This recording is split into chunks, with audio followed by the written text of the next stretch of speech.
What's up, chat? Today I wanted to talk about whether Valorant or Counter-Strike skins are better, because I've actually been playing a decent bit of Valorant recently. Let me know if you want to see that on the channel. But yeah, so I've been playing a decent bit, and by a decent bit I mean I played like 5 games in the past like week, and I just wanted to give my opinion, because here's the thing that I need to say before all of you guys start, saying, oh, he's a CS glazer, oh, he's a Valorant glazer,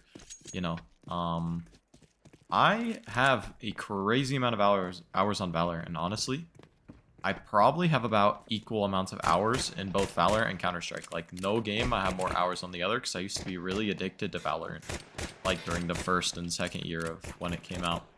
So I have about equal time in both games, believe it or not, even though my whole channel is CSGO. But I think we have to compare a lot of things, and the first thing we had to compare is something that I was thinking about today. So I booted up the game today and I played a couple of games of Valorant, but I saw the new bundle. It's the Champions 2025 bundle, I believe. And it has an AK in it and a knife that look really cool. But what immediately struck me is that it's almost $100 for that whole bundle. Like for a knife and an AK.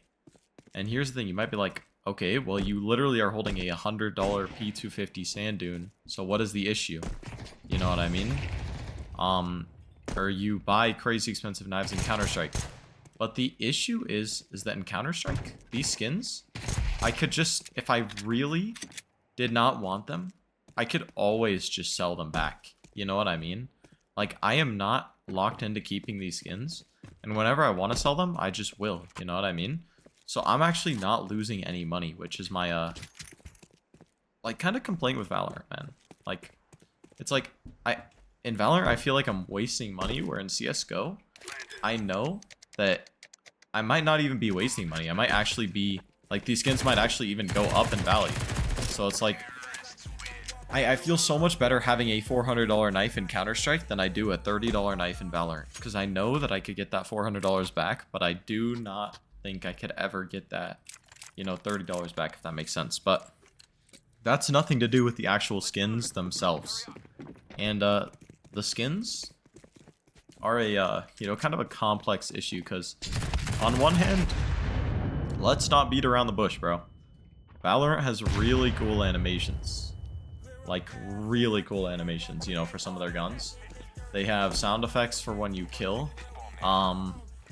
But honestly, I don't think that makes it better than Counter-Strike's simplistic style, because I feel like Counter-Strike's style kind of fits in with the game, and it's not over the top, it's not distracting me with dragons flying all around my screen, it's not distracting me with ADHD kill sound effects every time I get a kill, I don't need that dopamine reward. Like, I don't know how to, like, compare it. It's like, Valorant, it just feels like they're trying to shove... Also, W nade, what in the world? Feels like they try to Why do I play this game when I suck at it, dude? Also, my teammate has a nice little combo going. Ooh, Gamma Doppler. Ooh, good knife. But, yeah, basically, what I'm saying is that I think Valorant, like, animations are better, and some of the concepts for Valorant skins are very cool, you know what I mean? But I feel like Counter-Strike just has a very nice style. All the skins, and I mean like 90% of them, just look really, really clean. Like, I feel so clean with this AK right now, and these gloves, and these knives, you know what I mean? None of them feel like rushed, or you know what I mean? They all just feel like really well made. I don't know how to say it. It feels like they fit in the game. It feels like they belong in the game. There's nothing that feels like too out of pocket, too ADHD. And in Valorant, I feel like the sweet spot for skins was like it's kind of like Prime Vandal and like Reaver Vandal. Those are like the two, and like Oni Phantom. Those are like about as ADHD as I am willing to go with skins. Because it's like, it's ADHD, but first of all, it's clean, and it's not over the top, man. Like, all you have is a clean sound effect with the kill. You don't have ridiculous animations. It feels like you're using an actual gun instead of some, absolute monstrosity abomination put in front of you. But another thing I need to talk about to any Valorant players watching this is that it is so nice just being able to, you know, buy the AK skin I want at any time, anywhere. I hate having to wait in an item shop because then it feels like you're pressured to get the skin, you know what I mean? Like, if the skin's in your item shop, oh, you have to get it or else it's not going to be in the bundle, or else it's, you know, going to leave your shop in 10 hours, you know what I mean? In Counter-Strike, you just buy the skin whenever you want, man. I mean, granted, there are things like the Armory Pass, but the Armory Pass, you're not even buying skins. You're basically just gambling, so you're not worried about that really leaving. And I don't know, I think there's something to be said about that, because it's like, I don't want to pray that in 3 months my night market is going to have a discounted, you know, Reaver Phantom, you know what I mean? I kind of just want to be able to buy a Phantom, you know what I mean? Like, if I want the Reaver Phantom, just let me buy it, man. Like, for the record, I actually do have the Reaver Phantom. I'm just using it as an example. But I've sunk countless amounts of money into Valorant skins and Counter-Strike skins. And honestly, I kind of regret buying a single Valorant skin, because the thing is it's like, I just can't sell them. Like, I can't sell them. That is such a big deal to me. When I was a kid, it wasn't as big of a deal to me. But now that I have to, like, be more conscious of, like, my own financial decisions, I probably will never buy another Valorant skin, like, again. Like, because it's like, a Counter-Strike skin is 0 hit to my bank account, while a Valorant skin is minus $100 for just a couple, and then I'm never seeing that $100 again. You know what I mean? It's just, I feel like it's not even close. And another thing is that Valorant doesn't have gambling, which is really good, actually. Counter-Strike, its trade-ups and its cases are both gambling. You know what I mean? And we don't like gambling. Gambling, very bad. But, oh my gosh, there's a helicopter on this map. Yo, that's kind of tough. What the? It's kind of lit, bro. I didn't even point it out. This is a new map we're playing. It was just added like a couple days ago. But, yeah, Valorant doesn't have gambling, so there's a pro for Valorant right there. Massive W.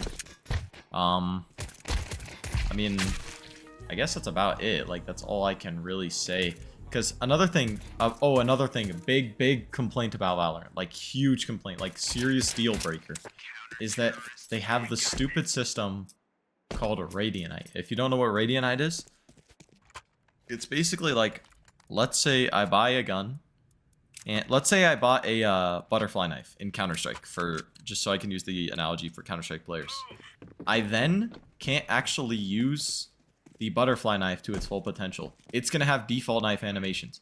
If I want the butterfly knife animations, I basically had to pay extra. That is ridiculous, dude.